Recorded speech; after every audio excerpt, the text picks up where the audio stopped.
Okay, everyone. Hello and welcome back. So today we're going to do something that's a little different, and we are going to talk about how to find a carrier for doing over-the-road expediting. And actually, I want to start this out by showing you this. So someone here on expediteronline.com was asking a question about this, and I just thought the response was great. Basically, what we're looking at here is that it how how would you define the best carrier here? And it's a good question. We're going to come back to it at the end, but is it about revenue per miles? Is it about the deadhead miles, most paved per miles? So there's a lot of different things we can talk about in reference to the differences between one carrier and the other. But first, we're going to start by looking at how to actually find a carrier. So we can start with just the standard employment sites like Indeed. So Indeed has quite a bit on it, as you can see here. We've got ZipRecruiter with results, as you can see here. Of course, it always wants you to sign in. LinkedIn has a lot of results, and of course, if you're signed in, you can, automatically use your location, or you can set your location here. Most of the over the road, the location doesn't matter as much because we're looking at servicing the entire US, so it doesn't really matter where the carrier company is located. Craigslist is a resource. However, you're going to have a lot of time sorting out. I sorted down to cargo van. That was a pretty good sort here. It automatically picks an area. So I set this to Indianapolis. And you can see you still have to sort out CDLs. You don't want those. You want owner operators like these types here is what you would want to be finding if you're looking on Craigslist.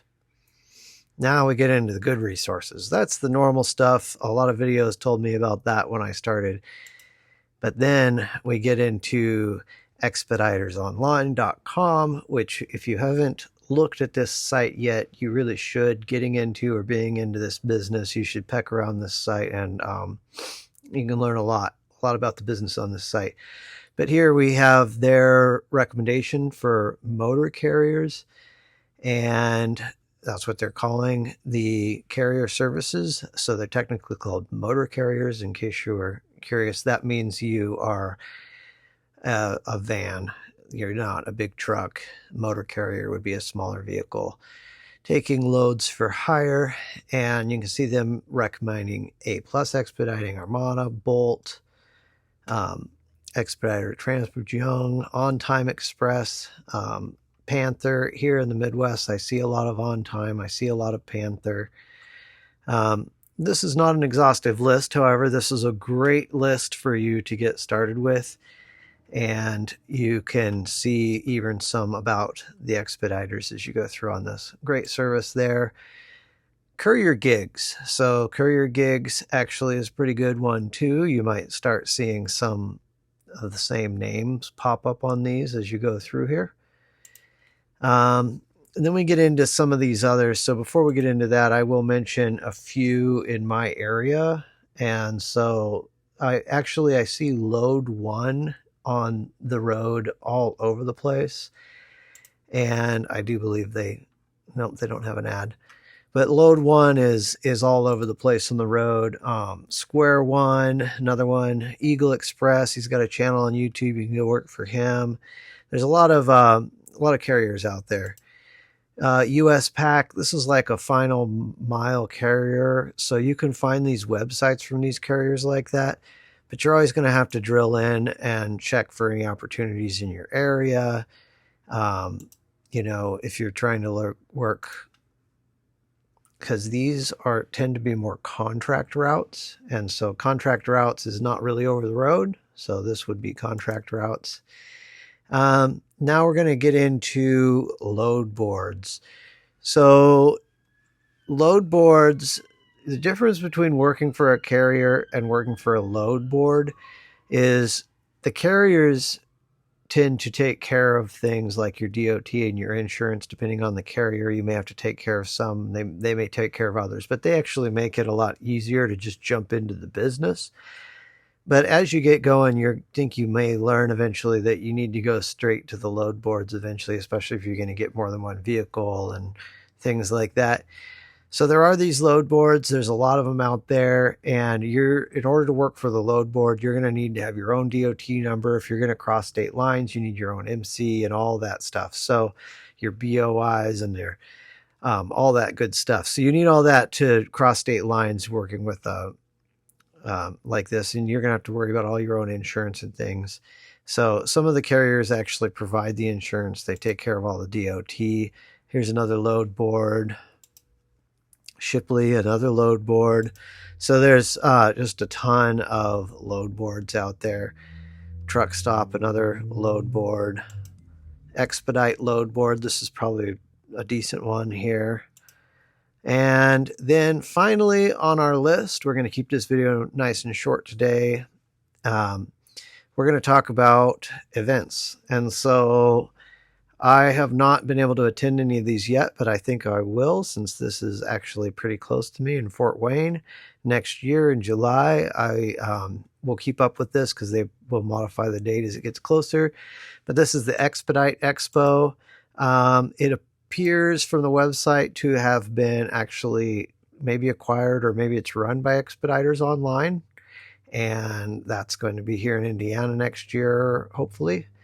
And then there's also the Mid-America Trucking Show. And this is really focused a lot on heavier, bigger rigs, but they do have things in here when you drill down into the exhibits and things that are like cargo and carriers and things, and you can actually meet the carriers there.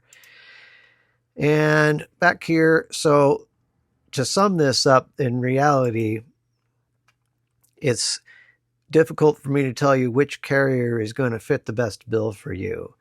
Some carriers do a better job of keeping you busy, and that was my biggest issue being over the road, was the downtime. I didn't really have an issue with deadhead miles so much, but if someone's throwing you a ton of deadhead miles that can erode into your pay really fast, you could maximize your pay per mile, different carriers.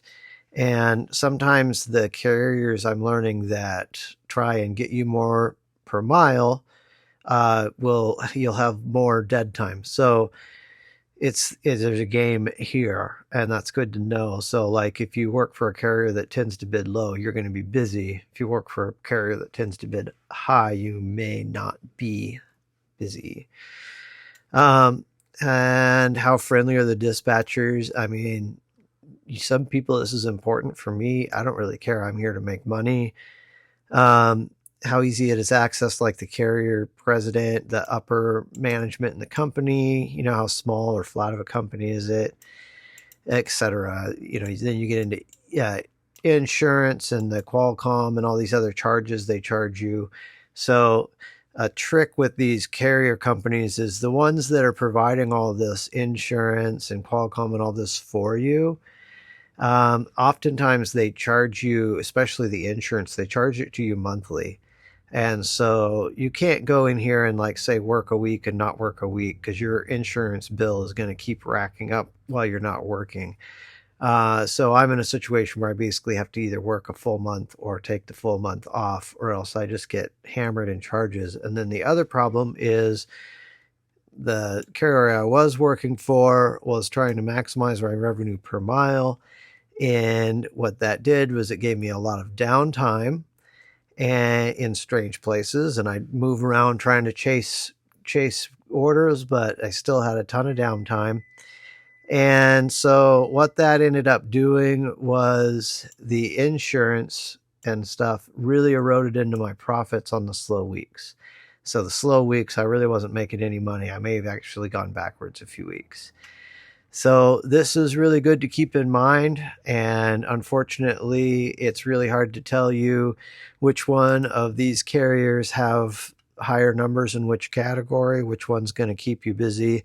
From talking to people on the road, I think Load 1 is probably one of the biggest, and I think that I think they probably are not going to get you quite as great of a rate, but they just keep you busy. So I'm not giving a recommendation on any one of these. I'm just trying to show you how to come in here and find a carrier that will work for you.